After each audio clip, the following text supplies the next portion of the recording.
Ever since I was young, cryptids have always been a fascinating topic. From the chupacabra, which is probably one of my personal favorites, to Bigfoot and all the alien encounters in between, cryptids have always captured my imagination. And one of the most interesting things about the cryptids is how based in reality some of them may be, which is why today we are going to be looking at the Plausible Cryptids Iceberg. Now, before getting into this iceberg, I want to preface that cryptids are not innately mythical creatures. Cryptids are basically just animals that are not recognized by scientific nomenclature. Many creatures we did not know exist, but have spotted, like the okapi, for example, were cryptids until we found them. And many of these animals on the iceberg are just that, animals. But some are also based in mythology, but could be another creature out there that we haven't found yet. But before taking the big old leap of faith into this iceberg, I'd like to thank everyone for the overwhelming support on the martial arts iceberg. It blew my channel up. It doubled the sub account with just that one video, well, the two videos of the one iceberg. Thank you all for your support. Thank you for the criticism. And without a further ado, let's get into the Plausible Cryptids Iceberg. And starting off with the first entry on the iceberg being living thylacines. Thylacines, also referred to as the Tasmanian tiger, is the poster boy for extinct animals. Tasmanian tigers are a species of marsupial predators native to Tasmania and mainland Australia. They were wiped out due to human persecution. The last known Tasmanian tiger died in captivity on September 7th in 1936, and it was kind of tragic. They just left it out in the cold overnight. He died. However, multiple people believe that the Tasmanian tiger lived up until the late 1990s, and perhaps it may still be out there today, hiding in the Tasmanian wilderness. A study led by mammal ecologist Barry Brook suggests that the Tasmanian tiger lived up until the late 90s or possibly the early 2000s, with over 1,200 sightings and physical evidence from 1910 up until as recently as 2019. Throughout British history, there have been multiple accounts of big cats all over Britain, with accounts dating back to the medieval era. The most popular big cat cryptid in British folklore is the Beast of Exmoor, a black panther-like cat spotted in Somerset and Devon, England, with many sheep being killed with wounds resembling that of a big cat attack, and the skull of a puma being found in 2006. Many species of big cat have been found across the British Isles, most notably a puma captured in Scotland. However, this puma was most likely an exotic pet that was either released captivity, as the puma showed signs of being tamed and even actually enjoyed being tickled. As big cats are not native to Britain, and recent sightings of big cats can be explained as exotic pets and zoo animals escaping from captivity and living in the wilderness of the British Isles, and a small group of them may still be out there.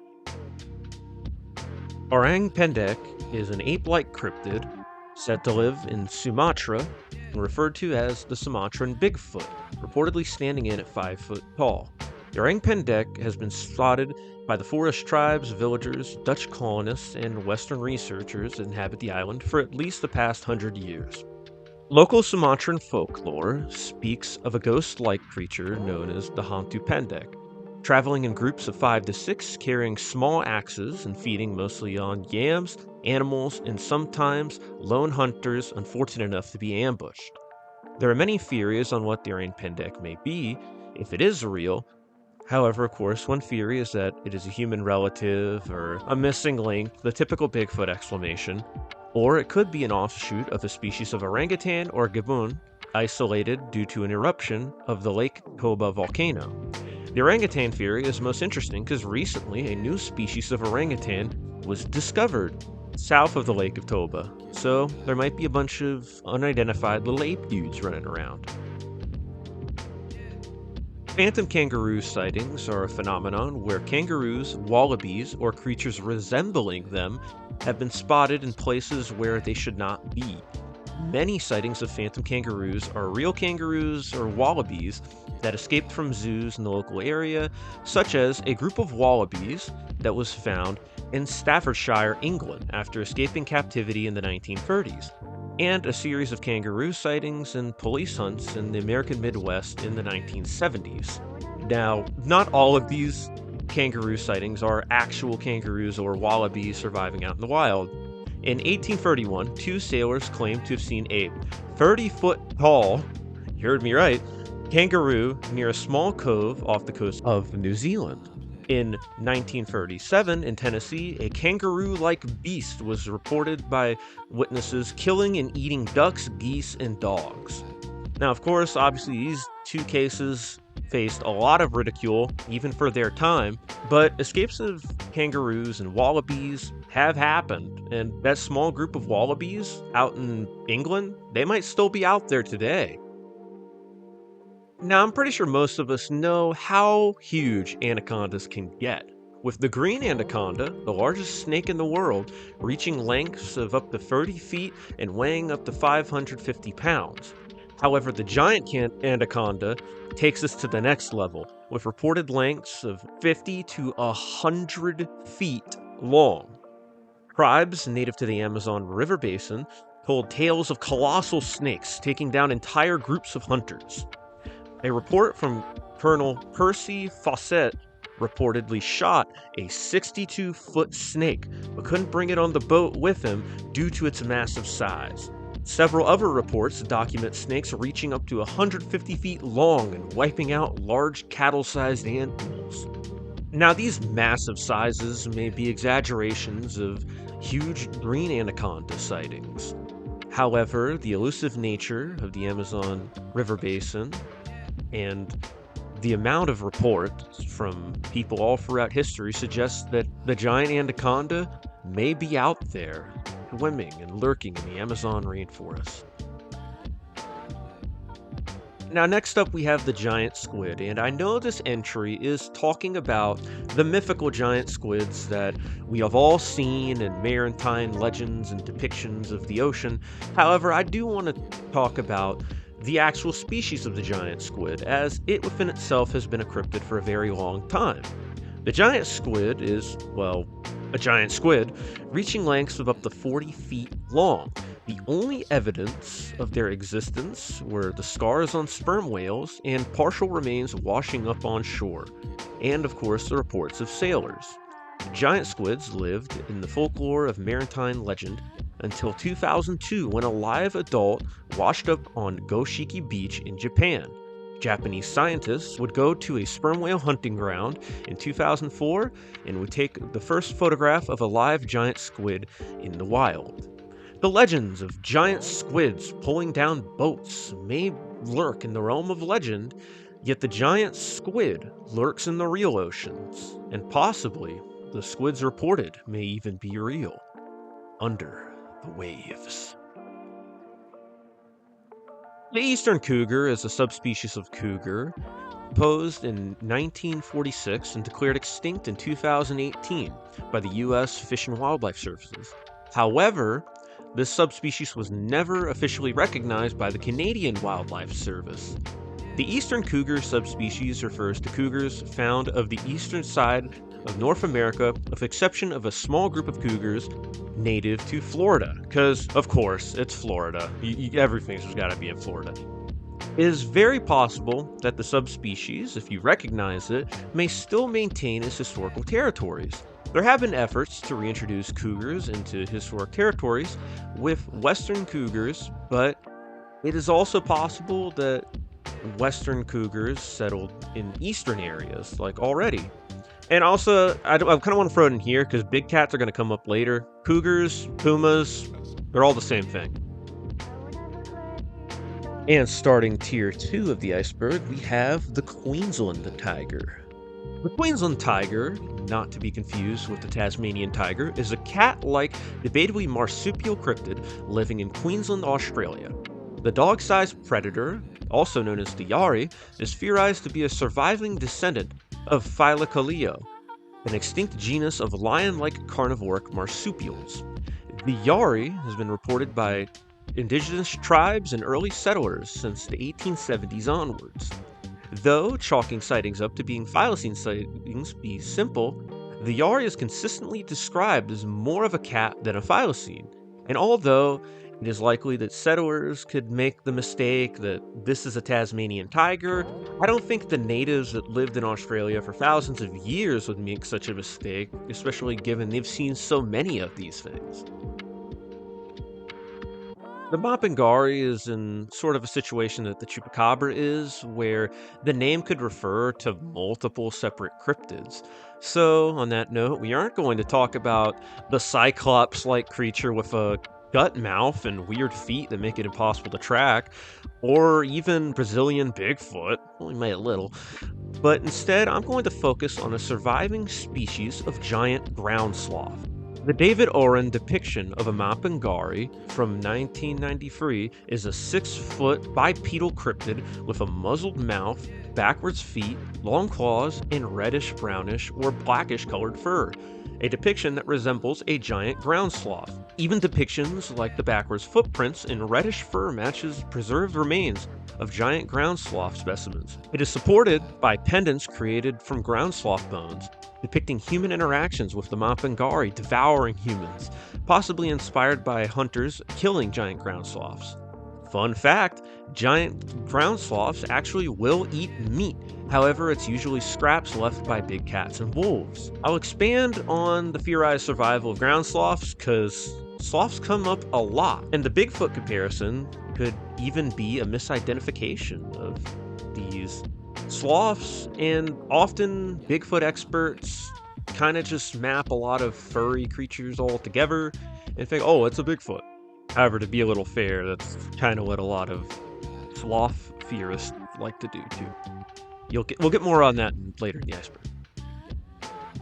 The giant dragonfish is an unconfirmed species of dragonfish that was spotted by William Beebe during a dive off of the coast of Bermuda in September of 1932. During his dive, Beebe saw 2 fish resembling dragonfish, each measuring to 6 feet long with bioluminescent spots going down its body.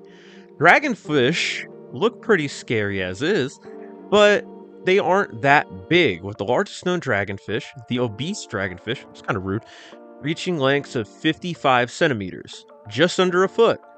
So yeah, these dragonfish are colossal for dragonfish standards. Go ahead and add that to your Thalassophobia collection. There's a lot more Thalassophobia fuel out there. Apart from the single sighting, they were never seen again, and there's no evidence to recognize them as an official species. However, they may still be lurking in the depths, waiting for you to fall on down there. The free-starred anglerfish is another fish spotted by William Beebe, I hope I'm saying that right, reported during a later dive on August 1934, off the coast of Bermuda again. The angler is smaller than most anglers, at about 6 inches long, yet has the distinction of having 3 lures instead of 1. Free-starred anglerfish is in the same camp as the dragonfish that we talked about earlier, where it might be down there, but there's no real evidence to declare it an official species. And in the same camp as the last 2 entries, we have the Pallid Sailfin, yet another fish observed by Beebe. The pallid sailfish is a pale, non-luminous, 2-foot-long fish with a standout sailfin tail. Beebe saw this fish in the same dive as the free-starred angler in August of 1934, and it's theorized that Beebe mistook this for another fish. A lot of the fish that he saw could easily have been mistaken for multiple fish lined up, or he didn't see the head of another fish and he just kind of connected them. A lot of these fish could have been just missightings. The Lusca is a creature whose definition varies depending on who's telling the tale, yet is consistently a form of gigantic Caribbean cephalopod, growing from 75 feet long, with some tales of these leviathans growing up to 200 feet long. Most of the time, Luscas are typically octopi, and this conflicts with what we know about octopi, as the largest octopuses, both plurals are actually correct, don't even reach half of these proportions of the smallest of the Luscas. Sometimes the Lusca is, terrifyingly, a half-shark octopus hybrid, and in some tales, the Lusca is so massive that it has to set one tentacle at the bottom of the ocean to properly balance itself when attacking boats. The vast size and unknown nature of the ocean is so vast that something this huge may be hiding in the deep, cold depths of the ocean. And staying on the topic of giant octopi, we have the giant octopuses. And huge octopi are the poster child of sea monsters, and this is probably because of how strange octopi appear to us. The largest known octopus we have found is the gigantic Pacific octopus that comes in at about 30 feet long. However, most average about half the size. So far, we haven't found a kraken-sized octopus capable of grappling boats. However, I'd like to think that the kraken is a combination of the unusual appearance of the octopus, the vast size of the giant squid and whales alike, and the cold, unforgiving nature of the ocean itself. The Andean wolf is a potential species of wolf based from the pelt of an unidentified canid. In 1927, Lorenz Hagenbeck brought a pelt claimed to be from a wild dog in the Andes, and in 1947, Ingo Krumbenbagel, a German mammologist attempting to identify the pelt, connected the pelt with the skull he found in the Andes. Unfortunately, the pelt has been contaminated and cannot be properly tested.